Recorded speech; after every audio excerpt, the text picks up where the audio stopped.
Greetings and salutations. I'm America's R&B historian, Tyrone Dubois. And my friends, you're watching the one, the only, The Cindy Davis Show.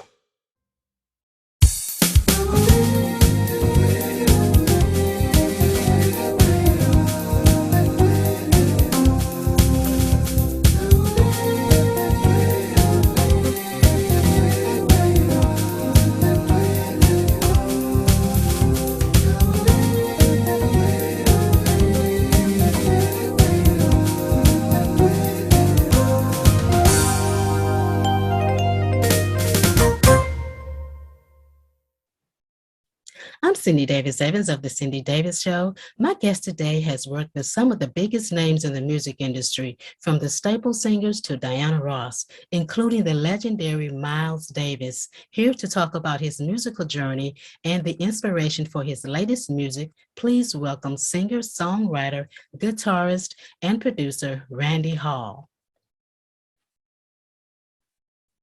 Okay. There you are. How are you? Great. How are you? Good to meet you. Nice to meet you. Yeah, I see you got your keyboard back there. You ready to play a few bars for us today? Not this early. Is that for show? How have you been doing throughout this pandemic? I've been doing great. Great. Yeah, I was real fortunate that throughout the pandemic, I was still able to work, believe it or not. Yeah. Yeah, I was still able to work. So, and, all the musicians here, they weren't able to work because the casinos was closed. Right. Yeah. Wow. Yeah. Mm-hmm. So how have you been doing? You okay? You staying I'm safe? doing great. I'm doing fantastic. How about you? Great. I'm good. Thanks for asking. You're looking beautiful this morning. I love what you have on. Thank you. Yeah, my husband. You look bright and sunny and cheery. Thank you. Yeah, my husband picked this out for me. He did a great job. Yeah, he did, didn't he? Well, I want to welcome you to the Cindy Davis Show. And thank you so much. To say, boy, you have really had some ride, made quite a splash in your music career. How did it all start? Well, I guess it started back when I was 5 and 6 years old, and I saw the Beatles on TV. Oh, the Beatles. The Beatles, huh? Yeah. So I'm taking you way back now. Wow, man, you don't look that old. Yeah. And then it was a television show that came on called The Monkees. Mm-hmm. And then, I would get on, have my little air guitar and play around with the Monkees while they were on TV. I was performing it. So that made me want to be a musician. So that kind of planted the seed for you. That planted the seed. And then as I was growing older, I had 2 older siblings, and they were always bringing record albums in. And I was listening to like Jimi Hendrix, and I was listening because I really got into guitar. But I was taking piano lessons, which I'm glad I took piano lessons first.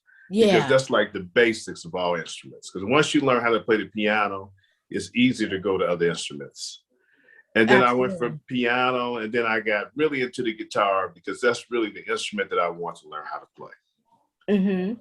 And what other instruments do you play? Well, I played trumpet in high school. Mm-hmm. I play piano. I play guitar. So I can play bass guitar. I can play drums. Yeah. Yeah. So tell me, who were your musical influences growing up? You said the Beatles. Well, actually, as I got more and more into R&B music, my guy was Marvin Gaye. Oh, I love Marvin Gaye. Marvin Gaye just reached out and touched me. Yeah. And also, and then guitar players, George Benson, and George Benson became really huge, and I just loved his guitar. He inspired me to want to learn how to play jazz. Oh, okay. So I went to the college. I went to the Berklee College of Music in Boston, which is a well-renowned jazz college, and I went there to really grab the concepts of jazz and learn jazz. And but in the meantime, I became a real good guitarist in Chicago, session guitarist. And as a kid, I was able to work with some of the greats, like the staple singers, and play on different records and things like that. I was like almost like a prodigy when I was a kid. Yeah. So Mhm. you actually sang with, or you actually performed. What did you do with the staple singers? I just Just play asked you that. guitar, play Oh, you play guitar. guitar. Yeah. Yeah, You and like, work with. yeah, just play guitar. Wow, with the Yeah, staple well, singers? well, you know what? Come on. I work with Mavis too, Yeah, yeah. and later on, we did a session with Mavis, and it was Uh-huh. another singer from Chicago named Jermaine Stewart. You remember Jermaine Stewart? Yeah. The guy that made "We Don't Have to Take Our Clothes Off." Oh, yeah, to have a good Yeah, time. to have a good time. Yeah, yeah. Hmm. And so we did a session for her, and we tried to record a song with her years ago. But he passed on, of course. Hmm. He's rested in peace. So Yeah, bless his soul. yeah. Yeah. So when you play with the staple singles, was that during their gospel era? No, it was doing when they were making hit records, R&B records. Oh, Yeah. okay. But I had a band, and I had a great band, and one of the musicians in the band is a guy named Vince Wilburn Jr. He's a drummer, and we went to school together. Yeah. He just happens to be the nephew of Miles Davis. Wow. So we would play in the basement, at Vince's house in the basement, and Vince's mother at the time had this long telephone cord that would go from the kitchen to the basement, because back then we didn't have cell phones. Exactly. So you had to have if you want to go into another part of the house, you had to have a real long cord. Yeah. And she would come down there and she would play, and as we would rehearse and practice, she would let Miles listen to us. Yeah. So I had Miles listening to me about at 14, 15, 16 years old. And by the time we got 18, we got so good that Miles invited us to New York to come and make a record. Yeah.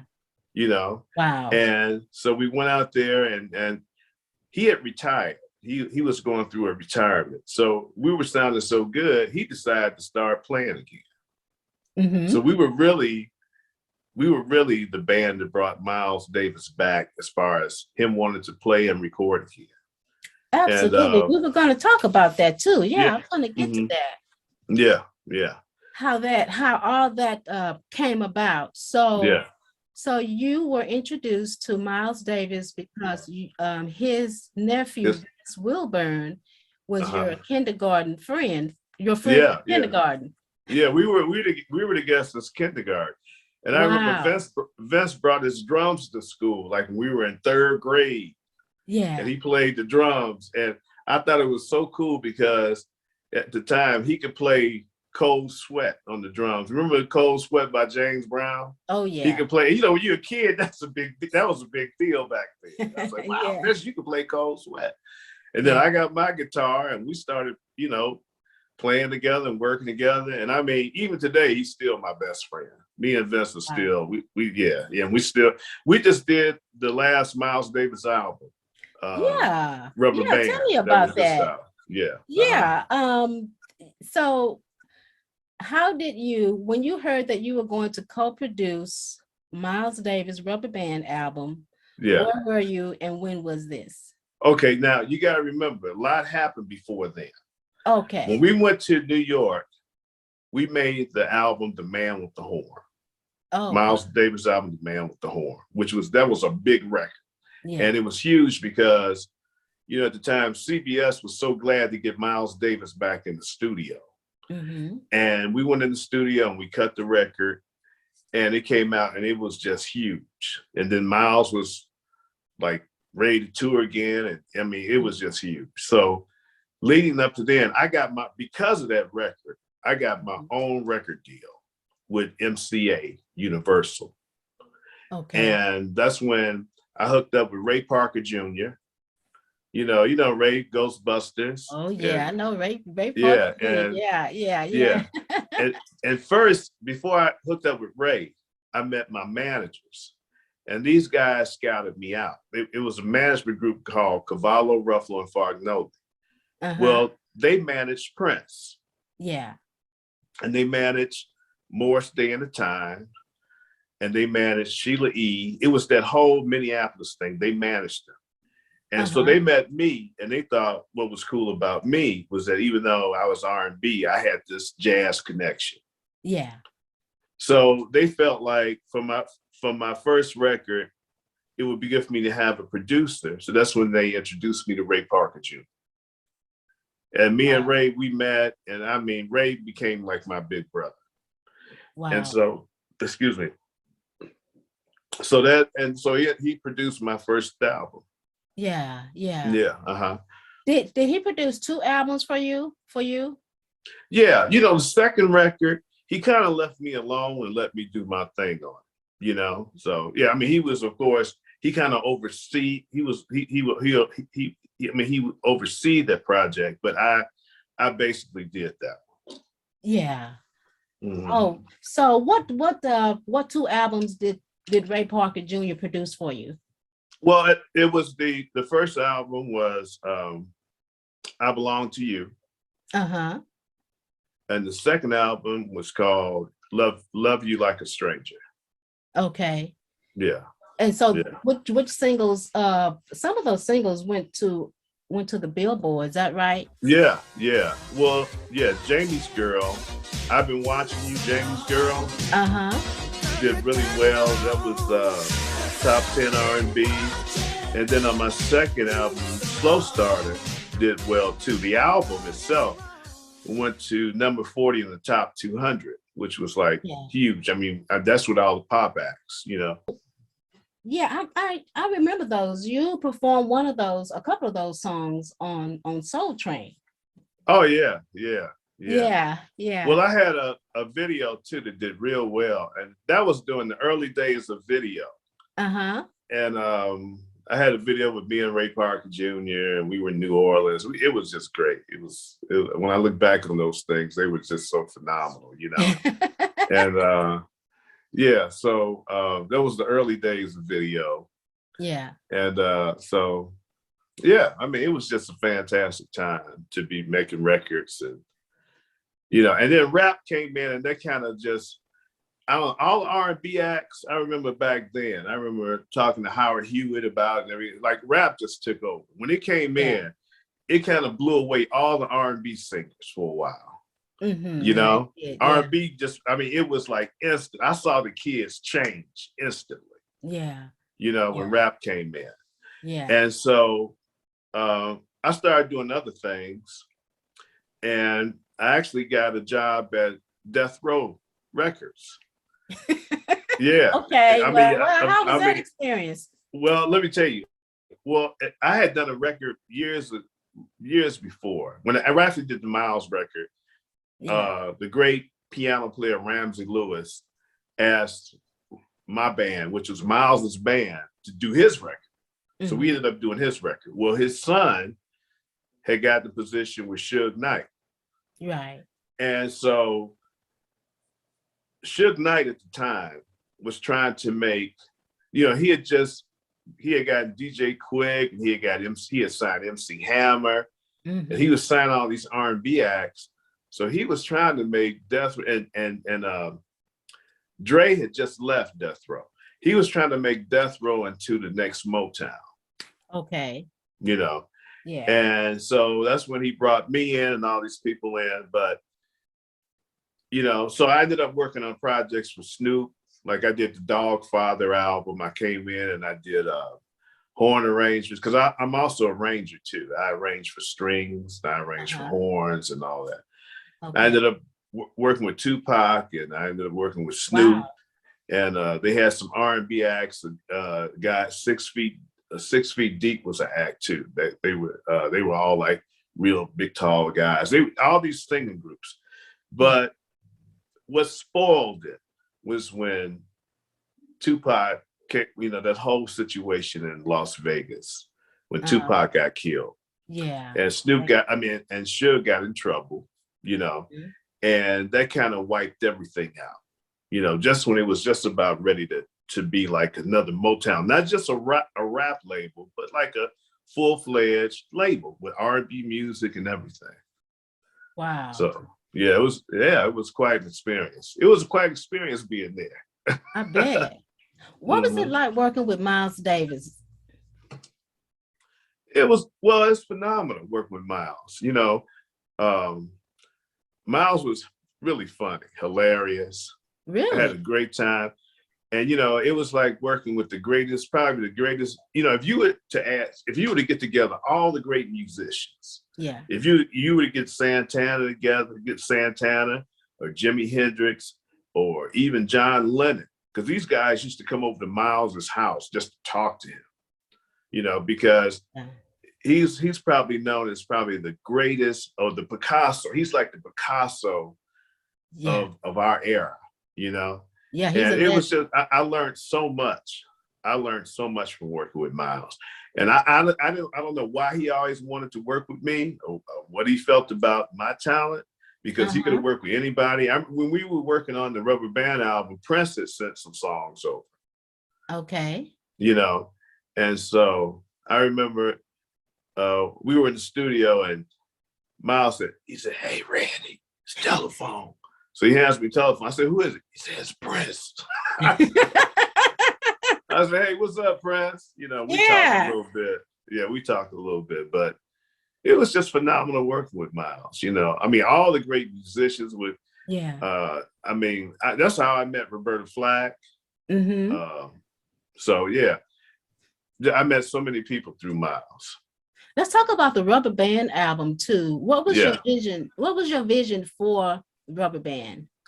Well, actually, it was almost more Miles's vision. He wanted songs that could. Okay, when we did the Man with the Horn album, Miles has said to me and Bobby Irvin. Bobby Irvin is the co-writer. He said, "Man, I want a song that could get us on R&B radio," because he hadn't been on R&B radio. Oh, I see. Yeah. So we did The Man with the Horn. And The Man with the Horn went number one. It was number one on jazz for like 5 weeks on Billboard, number one. Wow. And then it got on all the R&B stations around the country. And I sang the song and I co-wrote it with Robert Irvin. And so he had done some albums after that had critical acclaim, but he wanted to get back on the radio. I see. That's why he came back to me. Wow. So we recorded this record back in we recorded those tracks back in 1985. What? Yeah, for the Rubber Band album. Okay, but it was without any vocals on that one though, right? It was just instrumental. Okay. Right. Yeah. And so he had just gotten a new deal with Warner Brothers. Okay. And so Tommy LaPuma, who was like the head honcho at Warner Brothers, that wasn't his idea for what he wanted Miles to do. He wanted Miles to do some real like traditional type, jazz. It was some of the stuff almost was like smooth jazz. Yeah. And Miles wanted that street funky groove with what he does with music, kind of music. And that's what we did Rubber Band. So they scrapped the record back in 1985. Okay. So I get a call like in 2000, I would say it's like 2015. They were like, "Randy, you know what? Remember those tracks you cut back in 1985? Well, we want to release the record." So the smart thing that we did do was on those tracks, we did at least have Miles to play on. So he's on them, and we took them, and we reproduced them and remixed them. And then we took two of the songs and we put Layla Hathaway on one. Yeah. She's on one. Yeah. And Lettucey is on another one. So we had those two great vocal songs, and it was a blast working with those two ladies because you could just sit in the studio and listen to Layla all day, Lettucey all day. Absolutely. They were such cool ladies and incredible artists. It was really a blessing, Absolutely, they are. So whose idea was that? Your idea to bring them in for the vocals? Yeah. Well, it was actually Vince's idea to bring them in for the vocals. We were trying to think. Well, on the original version of Rubber Band, Shaka Khan was supposed to sing, and Oh, Al Jarreau. oh, okay. Yeah. Okay. But when we started to, when we restarted, Al Jarreau was getting ready to do his vocals and he got sick and he died. Oh, yeah, I remember him Yeah. passing. Yeah. Yeah. And I don't know what happened with the, because I was involved with the legal stuff or the money and all that with Shaka Khan. But Vince decided to use Layla Hathaway and use Lettucey. Uh-huh. And that's how we made Rubber Band. And Wow. the album did great. It went went number one for 3 weeks on Billboard.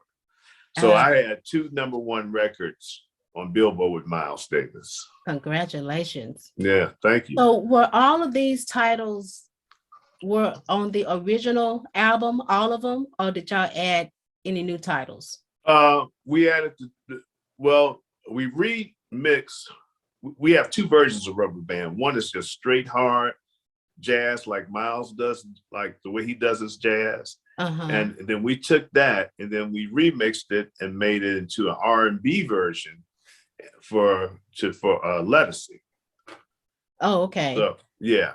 So one song is called Rubber Band, and the other is Rubber Band of Love. And that's we found an incredible hip hop producer, Anthony McNass Loftman, and my producer, my friend and partner of many years, Zane Giles. He worked with me on that. Vince, Wilbur. It was a great collaboration of all of us. Yeah. Tell me about your time when you were behind the scenes. Was that before your solo career? Well, behind the scenes happened mostly when after my deal with MCA. That's when I started working with Death Row. Oh, okay. And then I hooked up with a guy named Phil Perry and Dave Koz. You ever heard Dave Koz, the saxophone player? Dave Koz and Phil Perry. Well, I went on tour with them. Then I started doing television stuff. There was a show called Dawson's Creek.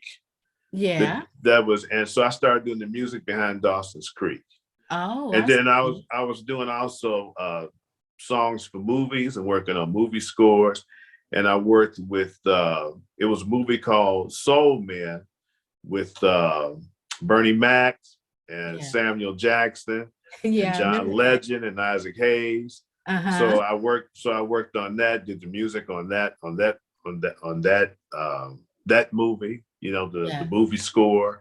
So I was countless stuff I can't even remember. I mean, I produced records, and so I stayed very active, and I was always able to make a living. Yeah. And this is one thing I always tell kids and musicians is that I've always been able just to do music and been able to make money and have a career and make a living with music. The reason why is because I learned how to read music, how to write music, how to arrange. I could go on tours. I went to school. I learned. So I tell musicians and I tell these rappers, I say, hey, if you want some longevity, learn how to, really go and study music. Learn how to do more than one thing. Because I was always able to work. I'm a guitarist. And I could go on the road as a guitarist. Wow. Yeah. And I worked on records for Diana Ross. I worked on the Ross album for Diana Ross. What album did you work on? I'm sure there's people I'm thinking what album's called Ross. And I worked on that with Ray Parker Jr. Yeah. Okay. And I'm trying to think. I don't have my resume because that's so much. You can't keep all that in your head. You gotta read I it. can't. Yeah. But so many artists, and I've been able to do well. Yeah. Yeah. So, what worked for you best? Is it best to be with a signed record company with a major label, or is it best to go independent? That's a great question. Now, the difference is when you're dealing with radio, it's good to have a major label because they have all the connections to all the radio stations, you know. They have, and then they have the access to the radio stations. When you're an independent artist, you have to make those relationships. You have to, you know, and I guess I was fortunate because I knew being with I'm an independent artist now. Yeah. But because I worked with all these labels and I knew all these independent promoters and all that, promotional people. Now I can give them a call and say, hey, it's Randy Hall, I got a new record out. They're like, cool, I can get you to this station, I can get to that station, all around the country. But a lot of these kids, they don't know that, you know, so it could be really tough for them to get on radio, on terrestrial radio. Yeah. Because they don't have the connections and they don't know people.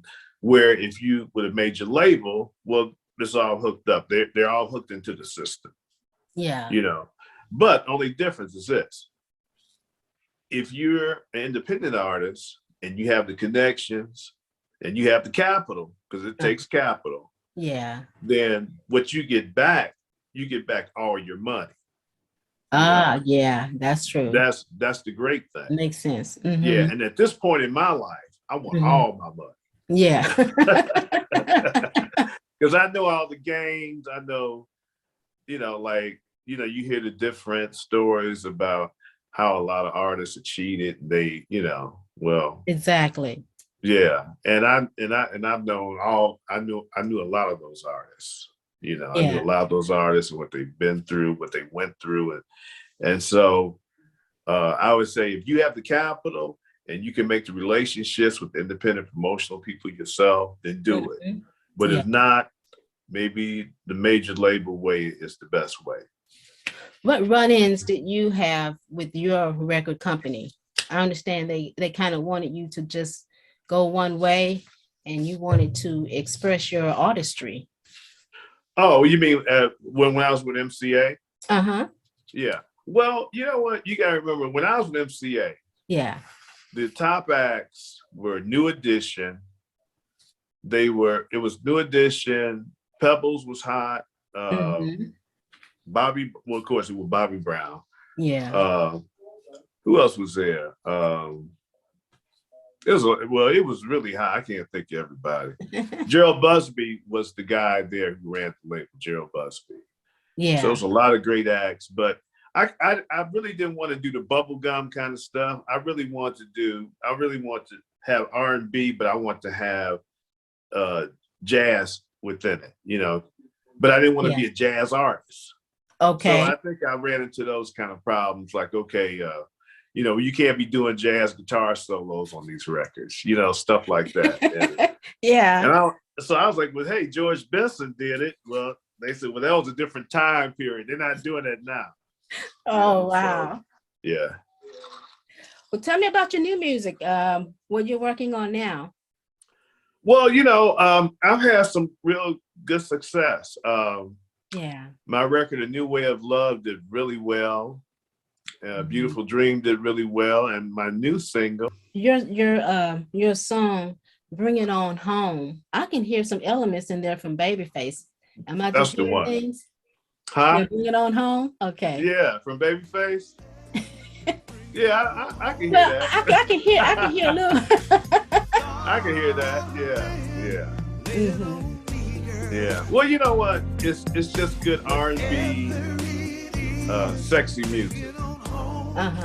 And you don't hear a lot of that now.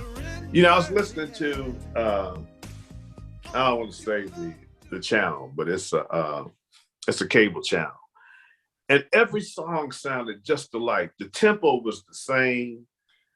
And I just wanted to make a record that sounded different than everybody else's. And I was like, you know what? I'm going to take the chance of making a record that I'm not going to like.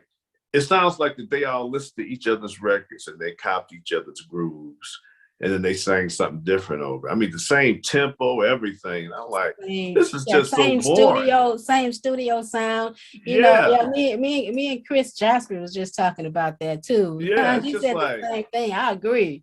Yeah.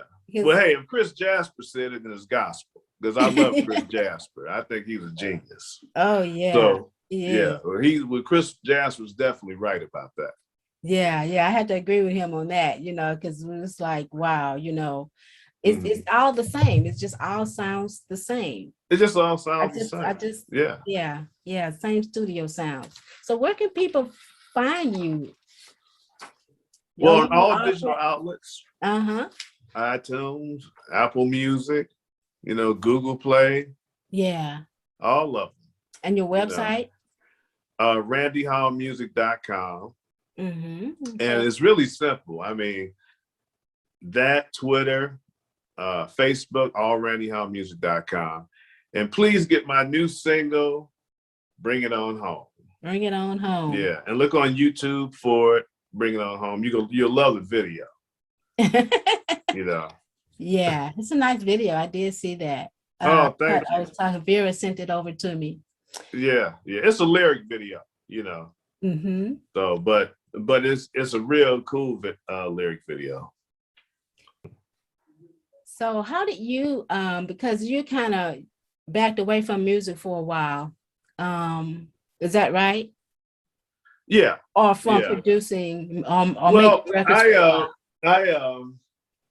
I was, I got kind of tired of label stuff and going through the music industry. So I moved to Las Vegas, mm-hmm.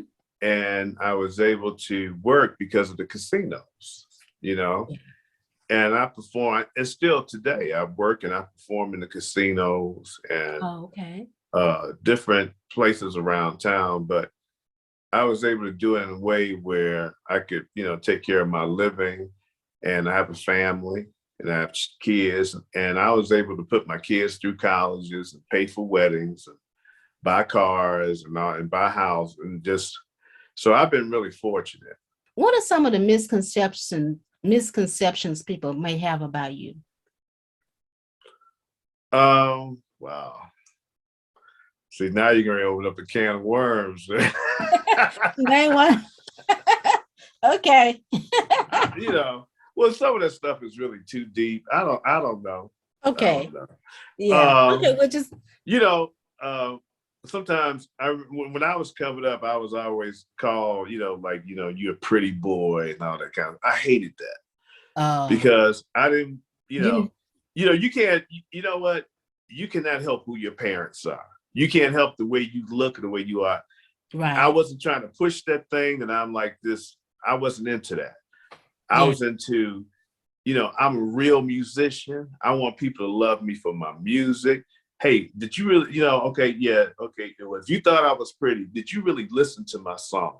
Did you listen? Did you hear the guitar? Did you hear the bass? Did you hear all the orchestrations? Did you hear that? That meant more to me. I want to make records where I didn't have my face on. Yeah. I hated that stuff. I really, and I still hate it. Yeah, I know what you mean. Yeah, I know what you mean. People only look at the outside. That means nothing. That means nothing. Absolutely. Yeah, absolutely. Yeah. I'm not into that. I am not into that. What do you want people to know about you? That's a great question. What do I want people to know about me? Well, I want them to know that about my history, that that I'm a great musician. Number one, that means a lot to me. Even more than the singing thing is that because I started off being a musician, I want to be a great musician, and I studied hard to be a great musician. I went to school, and I paid my dues. My dues. That's one thing. Yeah. And that I've always put out positive music. That hopefully that they find something positive in what I've done. So I hope, that's some of the things I hope that they know about me. Yeah. I wanted to ask you about that gold record behind you. What record is that? Oh, that's the man with the horn. That's Miles Davis. That's the Miles Davis. That's the first Miles Davis record I did. Oh, okay. Okay. Yeah. Awesome. Awesome. Congratulations on all of your success. Thank you so And much, Cindy. you're very welcome. And I just want to thank you for being here and sharing your musical journey with us. Thank you. Thank you. And I appreciate you having me. It's a blessing to be here with you. Thank you. And you perked me up. I love how you're so just positive and open and you smile. And that makes me feel good. You started my day off right. And I couldn't think of a better thing I could do today than to be with you and your audience. So thank you so much. I truly appreciate it.